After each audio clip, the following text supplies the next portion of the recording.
Welcome to the Anyone Can Farm Chat, Thursday night edition. It's May. It's May 19th, 2022. I'm Mark Baker, your host, coming to you from Baker's Green Acres in Marion, Michigan. All right, this is a show for those of you that are new to this because our listenership is really growing, and I appreciate everybody doing the sharing thing. That really helps. And I want to explain what this is about.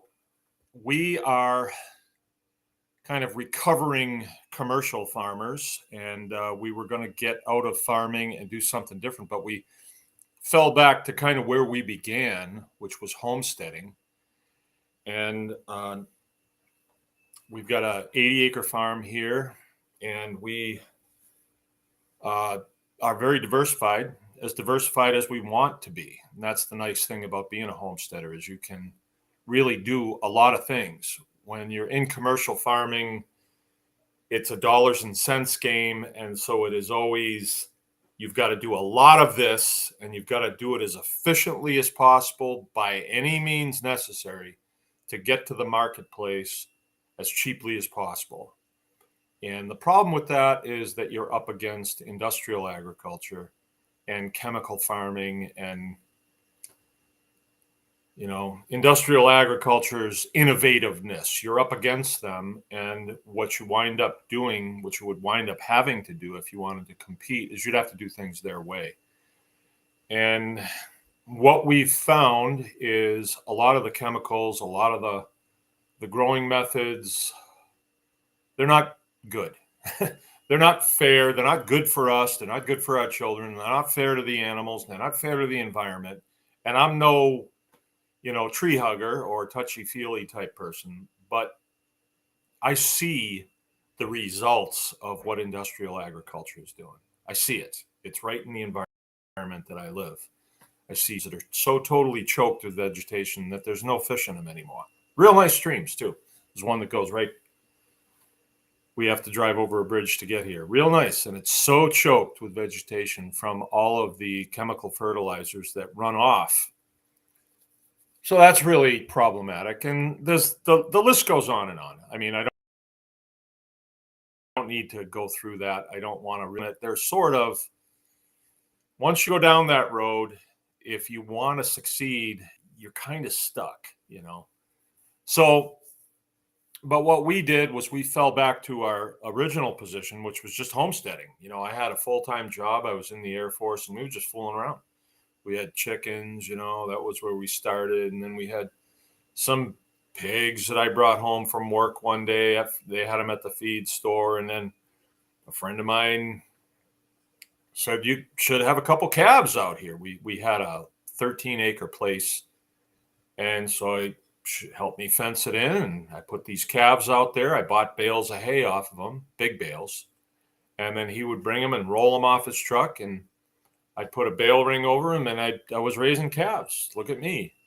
And all of it was really new to me. I'm not a farm kid by any means. My wife is a little bit closer to the farm than me because her grandpa had a farm, and now her brother has it. But and she did some work on the farm, and she's heard the farm talk and all that. And she's from here. This is a farm community, so she's a little closer than me. But when we started doing commercial farming, we found out that, you've got to get serious, and you've got to play by a certain set of rules, or you're not going to make it. That's why so many farms just get obliterated and they go out.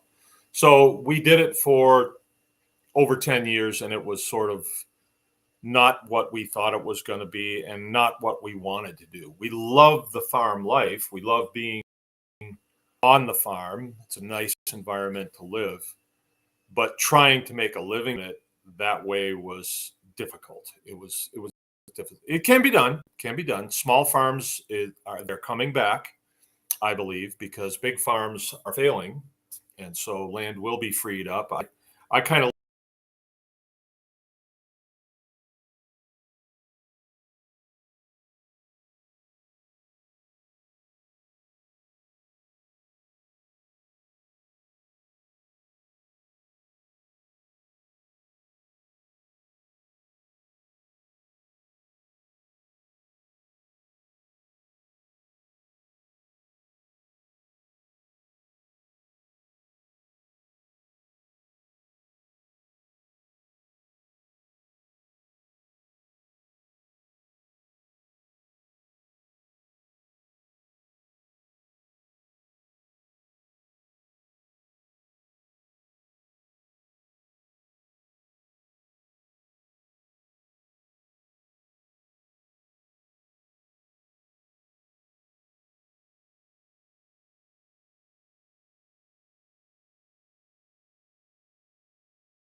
goes, it just flickered. All right, we still have people on. I'm still okay. I'm still live. All right, I'm trying to connect up the. It's trying to connect up the chat so you guys can chime in. So anyway, that's a little bit of where we have come when we decided to get out of commercial farming and we went back to the homestead model. It was a relief because then I didn't have to do just one thing. Then it was, I can do a lot of things. I can do pigs, I can do beef cows, I can do milk cows, I can do pastured poultry, I can do egg laying birds. We can continue doing our butchering business. We're homesteaders, so we're not licensed by anybody because we don't do business with anybody that requires a license. I really don't want to. Because if I'm selling to a restaurant, that restaurant can get what I produce from, say, food service or Gordon Foods or whoever, those big ones, for way cheap. And the reason for that is because there's such a thing called government subsidies. So a lot of these big growers, they don't really survive off of what they grow. They survive off of the subsidies that they get because they claim that they're not doing too well. That's what I hear anyway. All right, that's true.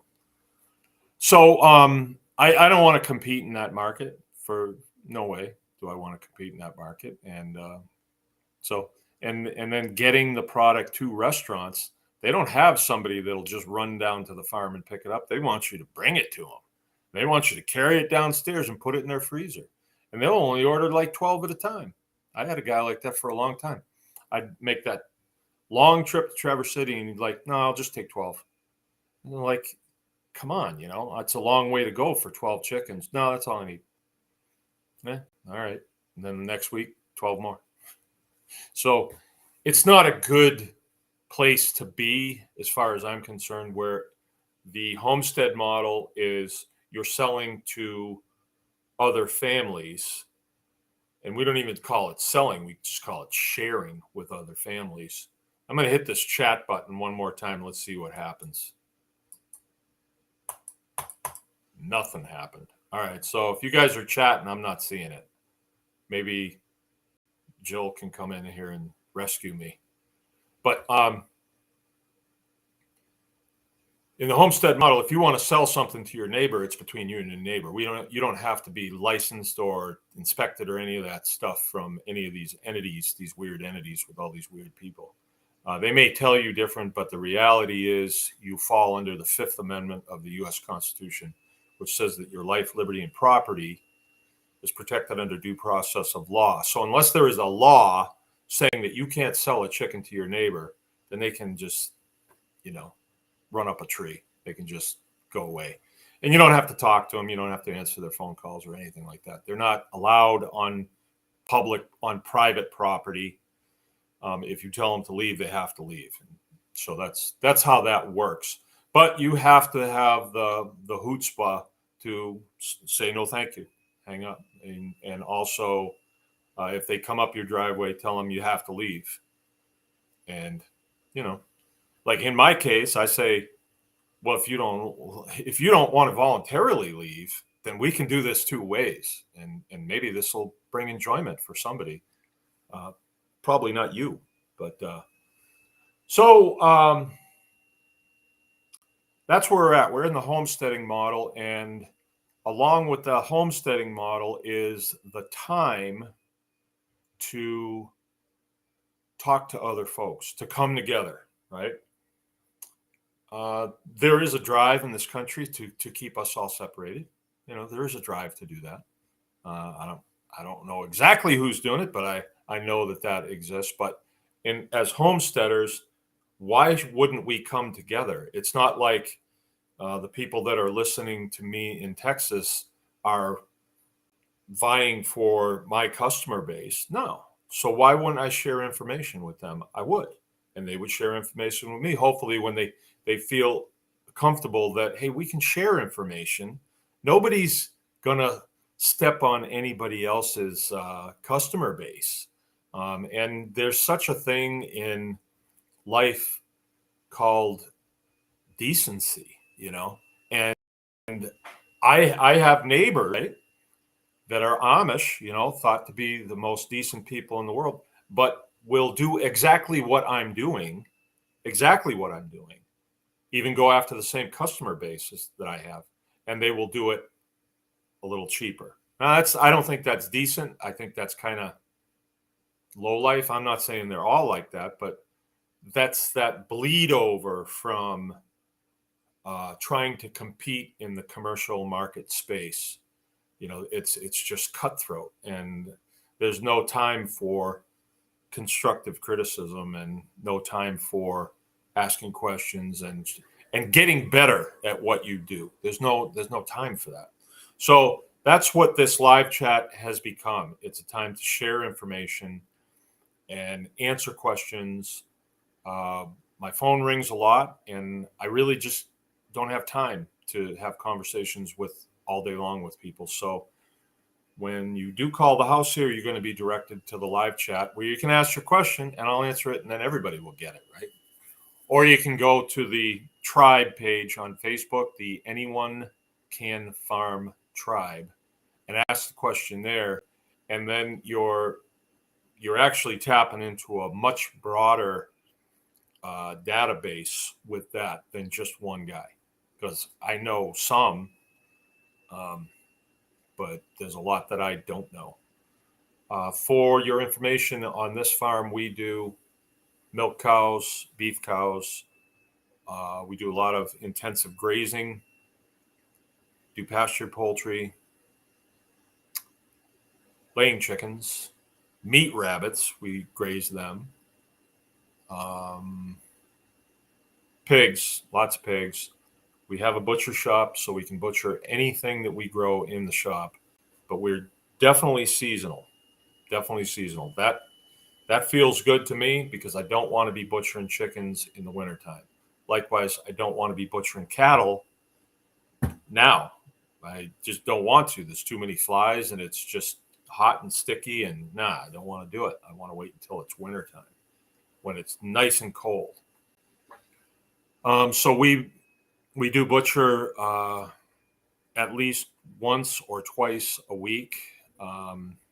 We turn away a lot of work because we're not just a butchering operation, and I don't want to be just a butchering operation. I want to be able to do other things because I enjoy other things. I enjoy being able to create, beef, pork, chicken, vegetables from the garden.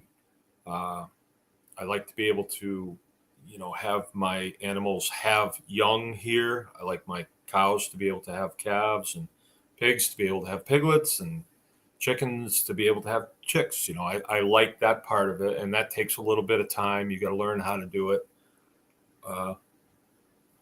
And then other things too that we're developing, like there's things that I want to do before I check out. There's a lot of things that I want to do that I think will be good for everybody. It'll be good it's got to be good for everybody. So the title of this is goal setting, right? Setting goals for your homestead. And this was like flashing in my mind this morning because yesterday afternoon, I went to one of the tribe members' properties. He hired me to come out and do a consulting, right? So usually what we do is we meet with the landowner and we say, okay, what do you want to do here? Because if he wants to raise rainbow ponies, I don't know as I can help you, because that is like a make-believe heart thing, right? And so we try to get from the landowner what their goals are. And sometimes people don't know what their goals are. They really don't. They have this idea of how it ought to be. Like maybe they looked at a calendar and it was like a guy going off into the sunset on an old tractor, with a kid sitting next to him, and to get that feeling that feels good. But you can't just ride around on a tractor all day on your homestead. I guess you can. I guess you can. But then when you come together with the folks that are homesteading, you're going to see a lot of people that are goal orientated. It's just the way it is. I mean, we come together as a group on the Tribe Day. The Tribe Day is July 9th. We had one last year. It was really neat. I had just kind of off the cuff announced it. Not a ton of planning went into it, but generally people that are into homesteading are living quite deliberately. So they know what they're looking for. And as soon as they hear it, it's like, I'm going, And the way we put it together, it wasn't like a music festival. I've been to music festivals where you just kind of float, from one place to another. No, there was blocks of instruction, not entertainment, but education from people that are in our tribe, that are in our group, that have said, hey, I want to learn how to do this. And they ask a few questions, and then they embark on the journey, and then they've come back around, and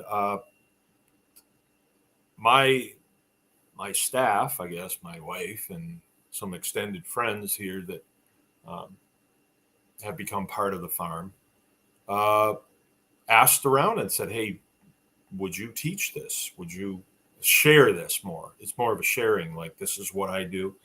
And it was neat because you had people that brought pictures and graphs and honeybee containers. What do they call them? Anyway, they brought a lot of stuff to show. And I was really surprised that we had 85 people show to the first tribe. And so this year it's going to be bigger, and we're doing things to accommodate people. So on one of the things on the farm that we want to do is we want to get together an area where people can be organized to pull in with trailers or set up tents or motor homes, things like that. Because we're finding a lot of the homestead community are nomads as well. They get into the whole travel thing. So we've dedicated a little bit of land, a little strip against the fence line. Pretty nice, I must say. And did some mowing and some tree trimming and, some gravel and things like that. Today Joe and I and Jim and Frank actually built 5 8-foot picnic tables. Beauties, too. They came out really nice. I got a picture I could show you.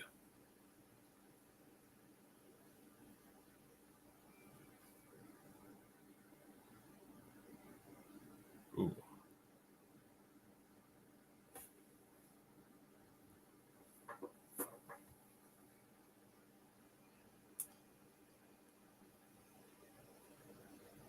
Okay, how do those look? There's 5 of them. Okay, so on this consulting that I did yesterday, Jill and I actually, and Joe came with us too and videotaped a little bit of it. The individual had his ducks in a row, and this is what I know. This is what I know I want to do. And his goal was he says, this is where the house is going, but I'm not really sure where the barn should go. And I was, okay, well, and then he says, and I want this homestead to be able to provide food for my wife and I and our children. And as time goes by, I want to part off chunks of land to the children to build homes and still participate in the homestead, but probably have jobs doing other things. This guy has a business or two that he runs, and it's family business, And I was very impressed because this guy has come here and taken classes with us. He did buy some pigs from me, some breeding stock a long time ago, and has followed this channel to educate himself. And when I spoke with him yesterday, he said, well, at the time we started the homestead, and the homestead he was talking about is not the one that we were looking at. It's the place that he's on now that he's renting. He said, well, we weren't sure what we wanted to do exactly. We were either going to travel extensively, kind of a travel trailer thing, be nomads, or get into homesteading. And so we jumped right in, and, we're into it a year and a half or 2 years, and we like it. He says, we're sticking with it. We want to do it, both husband and wife. And so then he rattled off to me what the goals are that he wants to attain. And when I heard those goals, then I kind of used my my experience with homesteading or farming, however you want to put it. I think better because it's more intricate because you have way more processes. Farming can be we do milk, or farming can be we raise calves, or we grow chickens, but sort of monoculturish. And so there is no interface between chickens, say, and pigs, or chicken manure and hay fields. So in homesteading, you have a lot of different processes, and if you look around at nature, there's a lot of processes going on around you. And strangely enough, they all seem to fit together, right? Every now and then something gets out of balance, but it rights itself and everything seems to be okay. Not that stream down the road for me that's choked out with vegetation because it's getting a steady flow of chemical fertilizer that, by the way, makes it lakes. It's too bad. And it's just too bad that and we have government people that are in place to make sure that doesn't happen. That's the funny thing about it, and they're getting paid fat paychecks, but they ain't quite smart enough to figure out, gee, what's up? Where's all this vegetation coming from in here? They can't quite figure it out. And I'm being facetious because they can figure it out. They just don't want to figure it out. Their job is to actually run cover. And, I think that things are getting straightened out. I think that there's changes coming, but a little too slow, I think. We've gotten to this place through graft and corruption, actually. And but I think that is coming to an end. I mean, the age of people knowing that they're being lied to is upon us.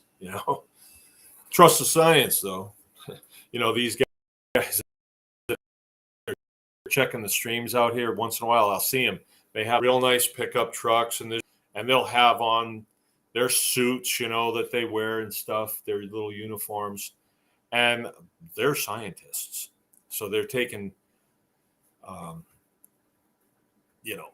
samples of the water, but I think they probably take it home and swap it out with tap water, because if they truly tested it for, the chemicals that are being used on these big farms, they would find it. But they evidently it's okay. I guess it's okay, even though it kills all the fish and chokes the stream out with vegetation. I guess it's okay as far as they're concerned, the scientists.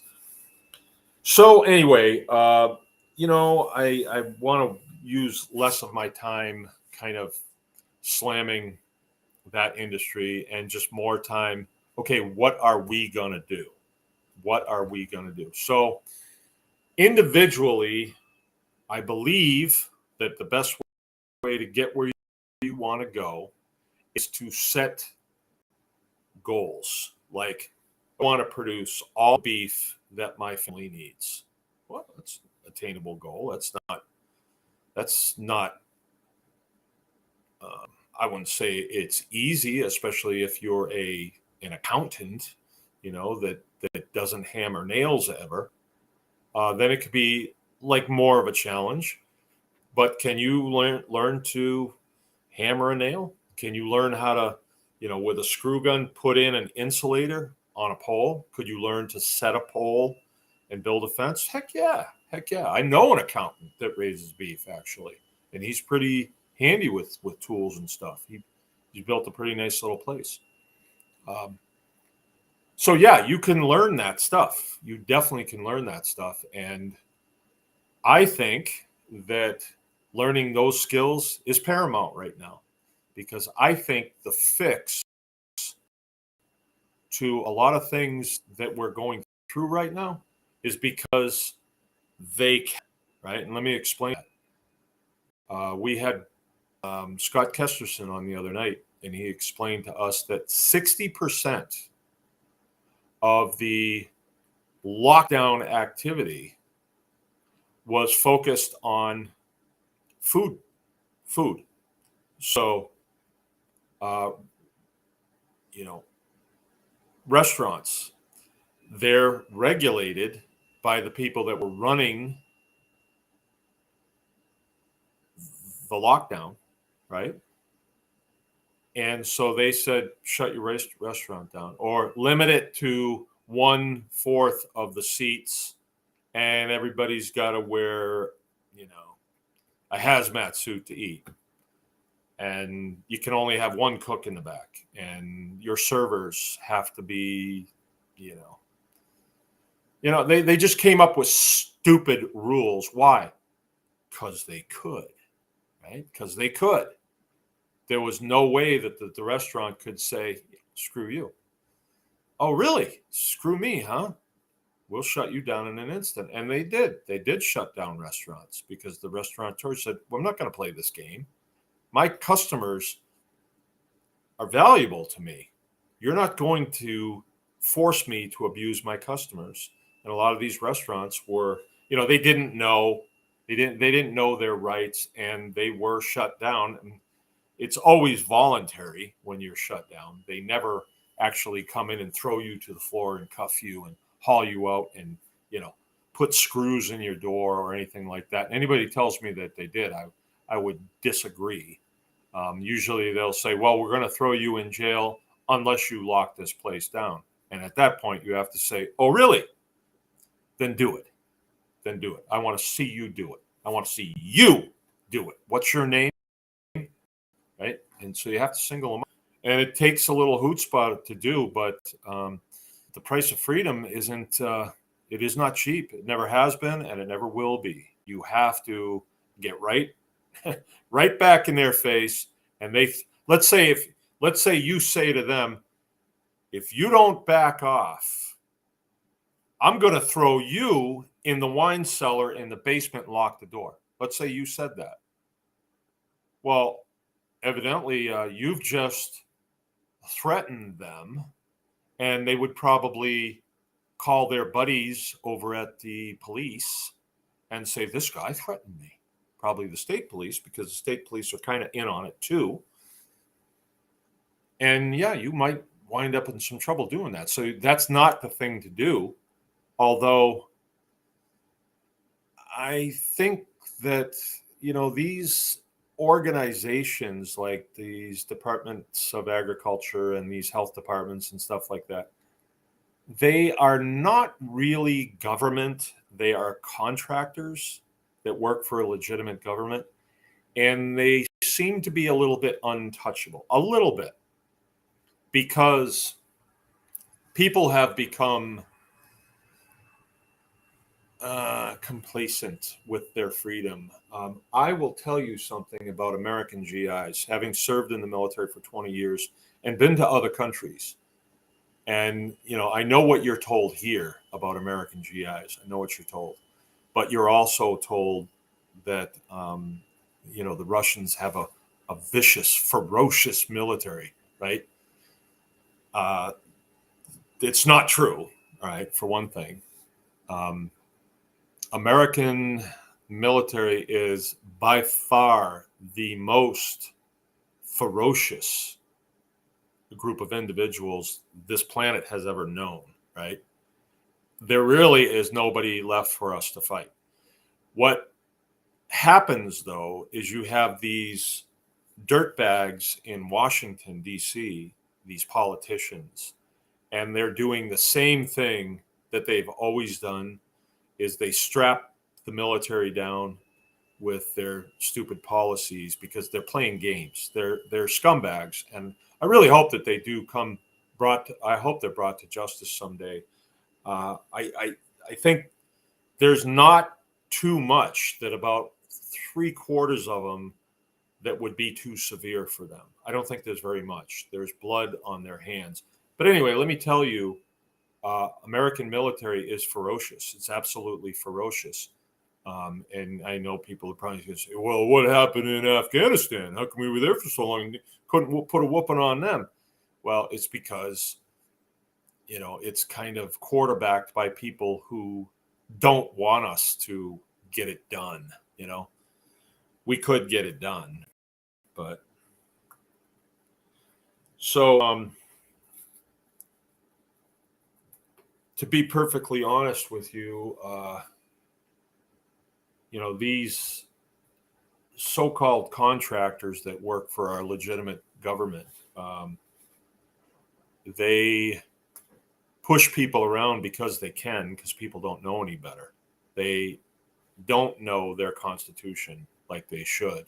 And so they are kind of running to their abusers to say, is it okay if you do this?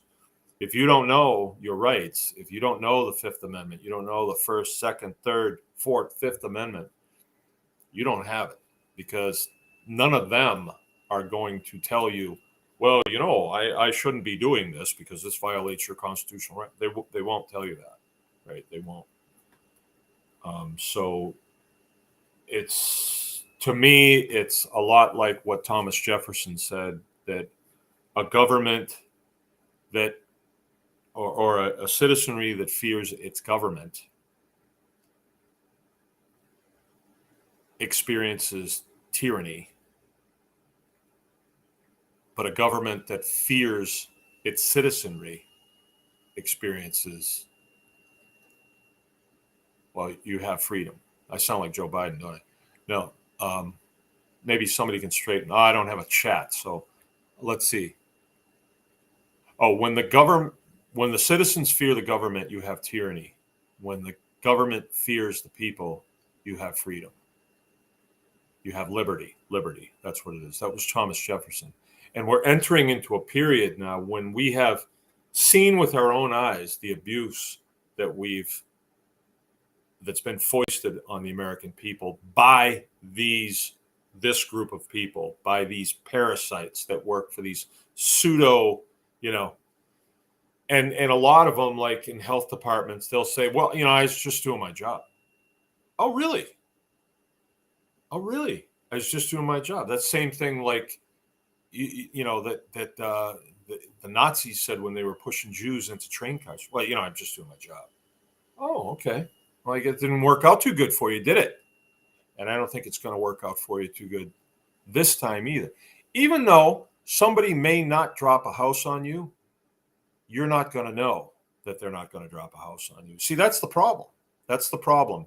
You went down that road voluntarily. You definitely did voluntarily. You say, hey, well, it's just my job. You can quit your job. You can refuse orders and take a pay cut or a demotion or a firing. But to say that, oh, they forced me to violate the constitutional rights of the people of this country, no, you're not going to get away with that. It's like at the Nuremberg trials, just doing my job didn't work. A lot of those people hung, they hung. And so I don't think that it's going to work out too good for a lot of these entities. I just don't, and I'm talking, I mentioned a couple of them, but that's just a couple of them, that's just a couple of them. So if you're going to set goals for your homestead, like the individual that I did a consulting for, you need to get those goals written down. You really need to get them written down. And it's not to say that once you write a goal down, you can't delete it. You can. You can say, well, I've changed my mind. I don't want to whatever it was. Well, my homestead, I was going to have, beef, pork, chicken, and I was going to have a butcher shop and a barber shop. And then somewhere along the line, you might say, yeah, I don't really want to have the butcher shop. I think I just want to be a barber. You might, no saying you can't have a barber shop on a homestead. Like, talking a lot local, right? Local is the answer to because they could, right? I have a butcher shop here. A lot of my neighbors did not need to go to the other butcher shops around that are under the control of like the United States Department of Agriculture. We actually have a friend that has a USDA shop, and his inspector came down with the Wu flu, wouldn't you know? But it was the kind where you don't have any symptoms. Oh, that kind of deadly disease, the kind with no symptoms. And he never did get any symptoms. But yeah, he's got it. Well, we might as well, we're going to have to close this place down because it's a food facility. We'll have to clean it from head to toe. That's going to take at least 90 days. And it did. And you know what that did is that backed up this kind of just-in-time that we have of animals through processing into freezers, through humans, down the loo, out into the drain field, and then another one goes in. And we have this flow because it was an evolutionary process that, okay, we got a butcher shop here, we got one over here, we got one up here. That's about enough for around here. If all of a sudden we had an influx of people that were butchering cattle, there'd be room for another one, right? And everybody's doing good business. They can all make a really good living butchering cattle or lambs or sheep or whatever. But you shut one down, back him up for a long time. A lot of his employees they left. They had to go find jobs. 90 days. We can't last 90 days. And they found other jobs, and it's like, I'm not coming back. They were all trained people. They didn't come back. So he's way behind the power curve right now. He's all backed up, and a lot of people cannot get their animals in to be processed. So what's the fix on that? The hell with the USDA butcher shops. Just set up a butcher shop that's yours. This is the baker's butcher shop. Well, is it licensed? Hell no. Why would I do that? Why would I partner with those idiot bags? Why would I do that? They're stupid. And they, you partner with them. Anytime you have a partner, your partner can gum up the works pretty easily.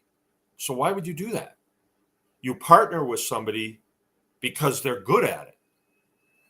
What I'm going to ask you this, and it's really a dumb rhetorical question. Name me an organization, a state organization, and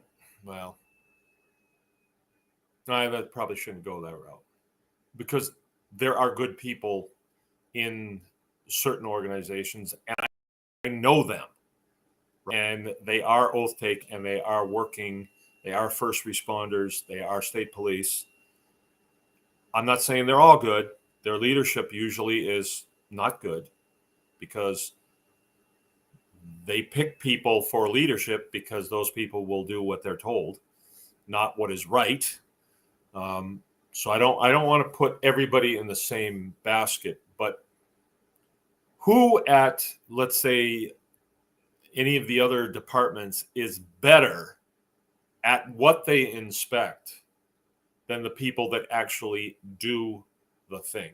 So who at the Department of Agriculture is better at what I do here than me? Who? If you can find them, I know anytime I used to interface with them, they'd always want to give you their resume. Well, I used to work I used to milk cows. Yeah, what do you do now? You've been just a bureaucrat for 30 years. What are you good for now? What really are you good for? What do you know how to do? You know a bunch of regulations, and you've destroyed people's livelihoods just for the sake of those regulations. Oh, food safety. Yeah, right. That's a good one. That's a good one. So you set your goals and you get them written down, and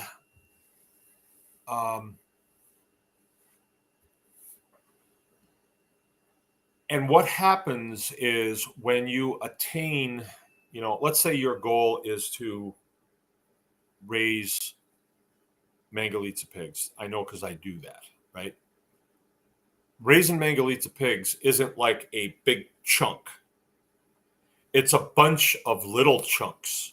It is, because you're not going to just have let's say a horse trailer and raise them in there. You can't do that.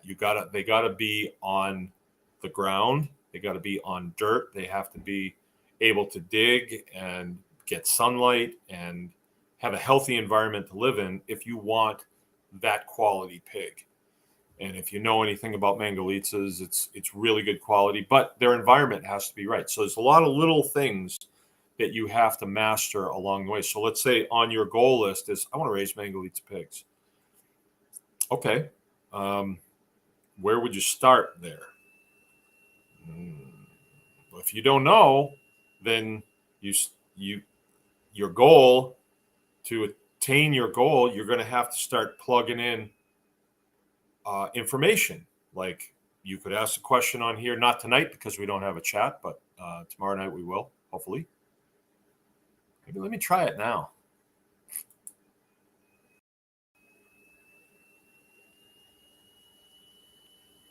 Huh. It just made my picture smaller, and anyway. I still don't see anything on there, but we got a bunch of people on, so whatever. Yeah, so I don't have to listen to you whining tonight. And then you start to fill in the blocks. Like, well, I don't know anything about fencing. Won't they just stay in a area because it's nice there? Well, ask that question to the tribe and find out, and you'll get the information that you need there that will keep you out of trouble with your pigs. No, they won't. You have to build fences. Okay, well, how do I build fences? Should I ask the guy at Tractor Supply? No, you don't. You want to ask people who are actually doing that process, and you'll get several different renditions of how people build fences. And then you pick from the person that you think what they're talking about, right? And then okay, well, I'm going to have to build fences here. That means I'm going to have to get some tools. I don't have any tools. Okay, well, what tools do I need? Okay, here's a list of tools. Get them. If you want to do this, if that's your goal, and getting the tools is going to say, well, I can't do that. I don't have a hammer. That's like when I was a kid and I had to do homework. I would tell my mother, I couldn't find a pencil. I didn't really want to do the homework. It wasn't really on my list of goals. I couldn't find a pencil. Why didn't you? Oh, shut up. So there's a lot of little steps along the way to get to that goal. And the day that you see those first nice little feeder pigs in that pen area, you're able to draw a line through that goal and say, I have got it. I've done it. I got my first Mangalitsa pigs. I mean, it doesn't stop there because, then there's things that happen that's part of the learning curve. You build a fence and then you probably, listen to the wrong person building the fence, and then the pigs disassemble the fence, right? And then you're like, whoa, what do I do now? Well, maybe that would be a good question before you get the pigs. Like, what happens if they get out? What do I do then? And people will tell you, well, you can do this or you can do this. There's definitely information out there. People in the tribe, I know personally, have had pigs get out, and they never saw them again. I have an engineer friend that wanted to get some pigs going, and he's really a smart guy, and he built this thing into the back of his pig, get these pigs in there. Only thing was, once the pigs jumped up on the toolbox, they only had to jump a little bit of a gate about that high, and they were out. And he was just really amazed that they jumped out when he was doing 60 miles an hour. Great guy, but that was just funny. And anyway, so goal setting is a real good thing. So you really, if you're gonna look at homesteading and say, I want to do that, let's start thinking a little bit more focused on what exactly do you want to do on your homestead. And when you get those goals and they're written down, and you start pulling that ball apart of what is entailed, because every process is just a compilation of smaller processes. It really is. It's all just small processes put together, and some are interchangeable. Fence building, it's interchangeable to different things. You might even use a different type of fence, but you're going to use the same type of corner post, let's say. Electric fences for pigs, they're pretty much the same as electric fences for cows. You're just putting them in a little bit different location, but they're going to work the same way. And if you were to ask questions on the tribe, how high should I put my electric fence for pigs? There are people that know, and you want to listen to people who know. Listen to people who know. Do not listen to people who think they know. You know how the internet is? The internet is like that kid that sat in the front of the class that always had his hand in the air, always knew, always wanted to be the first one to just put that hand in the air, answer the questions. The internet's like that, and people reiterate some really dumb stuff. They really do. So you want to listen to people that actually do the thing.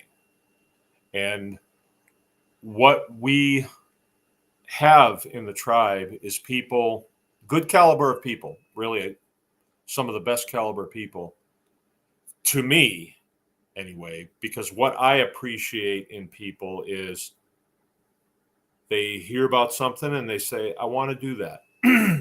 But they don't I would do it, I just don't have a pencil. Or I would do it except my foot hurts. Or I would do it because I don't want to hear any excuses. I just don't want to hear them. And that's kind of the hardcore military part of me. It's like, it sounds like whining to me. Well, I would do it. I just, and maybe I sound like a whiner too, getting out of commercial farming and going back to, but actually in homesteading, we do far more because our energy level, mine is anyway, my energy level is up because when we were, I say commercial farming, we were doing pastured poultry, and we were doing a lot of pastured poultry. So you get tired of chickens after a while. You just get tired of seeing them, handling them, having to do things for them. Now it's a little bit better. We have run, going to be 5 chicken tractors. We used to run 30 chicken tractors, and 5 is kind of nice because it's still small, and I like eating chicken. I like providing chicken for people. But 30, oh my. And then when you're doing a large amount like that, there's what they call slippage in there. And it's more like screw upage in there because you get lackadaisical about it after a while because it's so, it's so boring. But when you're doing 5 chicken tractors, it's nice, and marvel at the birds and all that stuff. It's kind of nice. So there you go. That's where I'm at on that. It's very, very important to have your goals set out, because then you can have a goal, right? Think of a goal like a goal post, and Can you get the football through that goalpost easy? No. It's a lot of work to get that there. It takes a lot of but let's say soccer, you have that defined goal, and the soccer team, their goal is to get a goal, and it takes coordination, it takes expertise, it takes practice, it takes all that stuff, and that is what you're dealing with in this. And I almost think that homesteading it's one of those things that they should probably bring the executives from Facebook and drop them off at Baker's Green Acres, so I could put this size 13 right in the posterior anatomy. I used to have a training instructor that called it the posterior anatomy. Black dude, funny.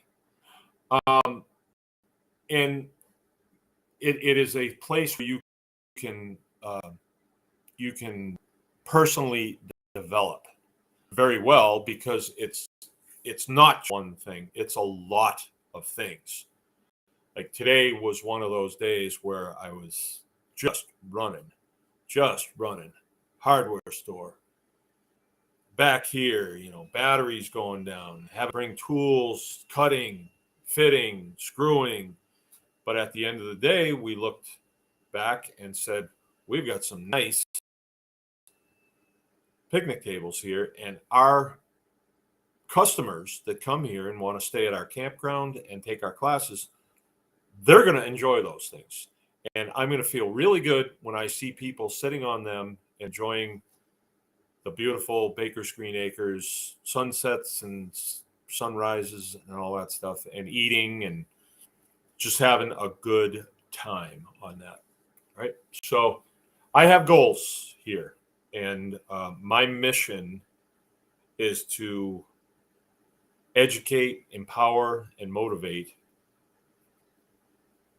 my fellow man who's concerned with farming, and be able to do that in a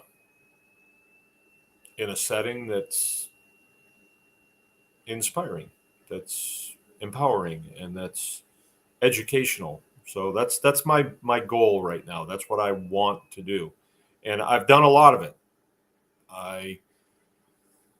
I'm not sure where it's going. There's some signposts along the way. If the direction where I want to go and the reality of where we go don't match up, that's okay, because I'm not really forcing anything. I don't want to force anything. And your goals, I think you have to hold on to them lightly. I do. I really do. Or else you can set yourself up for some disappointment. But just because you're holding on to them lightly, it's like, well, if I can't do that, well, that's okay. Like I have this feeling as though I need to build a facility that would accommodate a bigger group of people, and you could disperse this information in person to a large group of people. And it wouldn't always be me. It could be other instructors, other people with expertise. And it doesn't interrupt the farm too much. And there's enough room for people to do what they need to do, parking and camping and all that stuff. That's kind of what I see. I don't know if it's going to work, but I tell you what, when I got the mower out and I started mowing, that worked out pretty good. It looks like I've got some campsites. Joe came over and helped me. We went and bought a bunk of 2x6s that we got really cheap because they had been sitting around too long, but they built some really nice picnic tables, 5 of them. I got $66 invested in each one of those picnic tables, and I still have a pile of lumber left over. Not a lot, I couldn't build one more 8-foot. So it's sort of like, well, that worked. We put a lean-to on the back of the garage next door. and it's for a common area. We take it as it comes. Jill put it out there that we're going to do the pastured poultry class again this year. It's full. So that worked. Tribe Day, I think that's going to be a winner this year. Who knows? But I do. Last year it was really good, so that worked. Seed swap, that worked.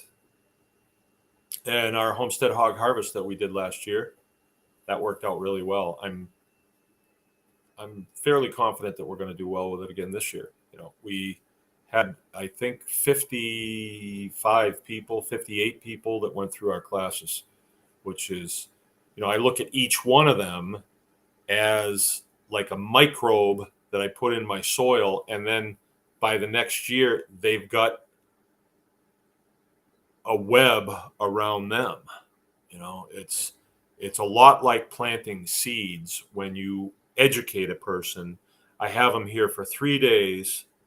They think they have me, but I really have them, and I can ask them questions and I can answer. We eat together, all that stuff, and it's passing information on. All right, that's it. 8:57. I'm a little miffed about this chat thing not working. Yeah, a little miffed about that because I enjoy the chat. I enjoy the back and forth, but maybe I'm less distracted without the chat. Yeah, no chat.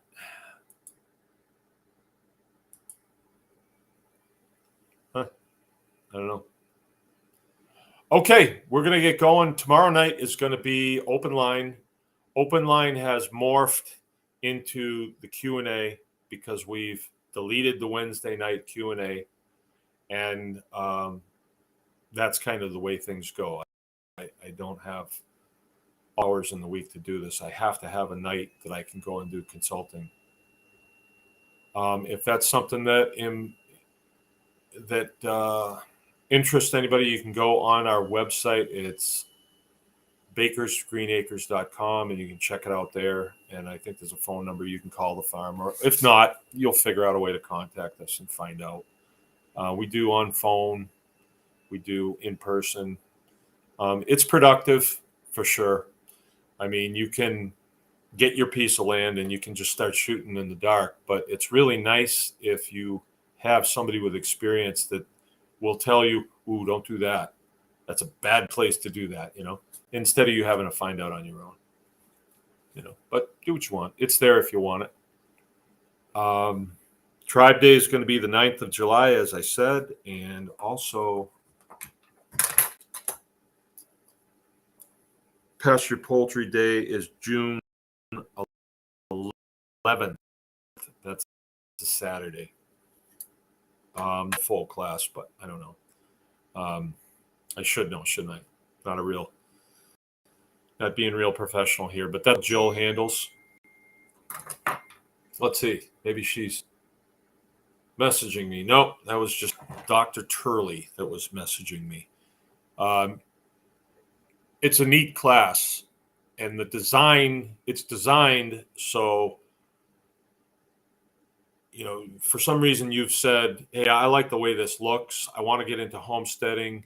Everybody says the chicken's a good place to get in." I agree. And if you're going to get in, spend $80 on a class and a day, and then you'll kind of have an idea of where you're going. Not saying you can't do it different. You can, but you don't want to make catastrophic mistakes in anything that you're doing. Let's say you are going to drive to the park and skateboard around. You don't want to have your teeth get knocked out, doing that. So take a little instruction here, or it could be really ugly. You don't want to fall off a chairlift. You don't. So get a little instruction. We start by doing tractor construction. A tractor is the pens that we grow them in. And we go through all the reasons why we do it that way. And the health of the soil, health of the birds, all that stuff. We go through water systems, we go through feed systems, we go through brooding, which is real important. When you get your baby chicks, you got to keep them warm, and there's a lot of things that you need to know. Like I said, it's a compilation of small components, right? And you get to see questions, and then you have somebody that's going to now don't do this. Then it's like, oh, gee, it's a good thing he said that, because I probably would have done that. Yeah, that's right. That's what it's all about. Training is about briefing you on the pitfalls so you don't fall in them. Makes a lot of sense, doesn't it? Why it doesn't happen out here in the civilian world, I really don't know. I honestly, I don't know. When I got here, I made huge mistakes, and people kind of watched me do them. I thought, if you were watching me, I thought you'd tell me if I was doing something stupid. Nope. No. Figured you knew what you were doing. You did, huh? How would I know what I'm doing? But anyway, our job is to instruct each other. We are, in a lot of ways, our brother's keeper. We need to help each other out. And then once you get good at this, then you do that. Like, so this isn't the only homesteading channel that there is, and we don't want it to be. We want people who have been in this to start their own channels and reach their demographic of people and be able to help out. So there you go. Then after lunch, of course, we're having pastured poultry for lunch. After lunch, then we get into processing, and we try to hit all aspects of processing, because if you raise pastured poultry and you're going to take it to somebody else to have it done, it's a serious hassle, and you're going to spend a lot of money per bird. I mean, we do custom processing for people. We charge $4.75 per bird to do it. And that will come right off your bottom line. You want to be doing your own processing by yourself. You do. And so you will learn that. You'll learn how to cut up chickens, packaging, how to sell them. We talk marketing quite a bit.